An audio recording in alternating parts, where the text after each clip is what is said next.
আমি যুবকদেরকে অনুরোধ করি, ছোট ভাই, তোমরা এই 14, 15, 16 বছর 20 বছর বয়সে তোমরা কোনো মহিলার সাথে অবৈধ সম্পর্কে লিপ্ত হয়েও না। আমি অনুরোধ করলাম, তোমার জন্য আল্লাহ যে রিজিক রেখেছি তুমি পাবা ইনশাল্লাহ। আস্থা রাখো আল্লাহর প্রতি। আমি যুবতী আমার বোনদেরকে বলতে চাই, বোন, তুমি এই ছেলেদের সাথে তোমার চরিত্র নষ্ট করিও না।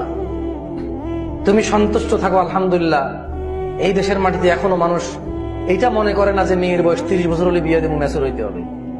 আলহামদুলিল্লাহ, তোমার একটু যখন তোমার যৌবন দেখা দেয়, তোমার বাবা মা তোমার জন্য ভালো সিদ্ধান্ত নিয়ে নেয় যে ওকে একটা ভালো দেখে ছেলে দেখে, স্মার্ট, গুড লুকিং, সম্ভ্রান্ত পরিবার, অর্থ সম্পদ আছে, দরিদ্র না, ফকির মিসকিন না, অ্যাটলিস্ট তোমার খাওয়া দাওয়া পোশাক আশাকের ব্যবস্থা করতে পারবে তোমার বাবা মা। তুমি একটু বড় হলে সে চিন্তা করে একটা তোমার জীবন সঙ্গীর জন্য ওরা কিন্তু তোমার জন্য সময় ব্যয় করে।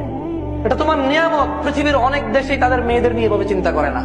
আলহামদুলিল্লাহ, বাংলাদেশে তোমার জন্ম, এই দেশে তোমার জন্ম হতে তোমার জন্য এটা অনেক বড় নিয়ামত যে তোমার পিতামাতা তুমি একটু বড় হলেই তোমার জন্য জীবন সঙ্গীর একটা উত্তম ব্যবস্থার পরিকল্পনা করে। তারপর নিজ নিজ ক্ষমতা, নিজ নিজ চয়েস অনুযায়ী তারা চেষ্টা করে তোমার জন্য ভালো একটা ব্যবস্থা করতে। তুমি তোমার পিতামাতার প্রতি কৃতজ্ঞ থাকো। বোন, তুমি অবৈধ সম্পর্কে আসিও না। আকুলু কওলি হাযা ওয়াস্তাগফিরুল্লাহ লি ওয়া লিসাইরিল মুসলিমিনা ওয়াল মুমিনিন ফাস্তাগফিরুহু ইন্নাহু হুয়াল গফুরুর রহিম। সবাই ইস্তিগফার করেন।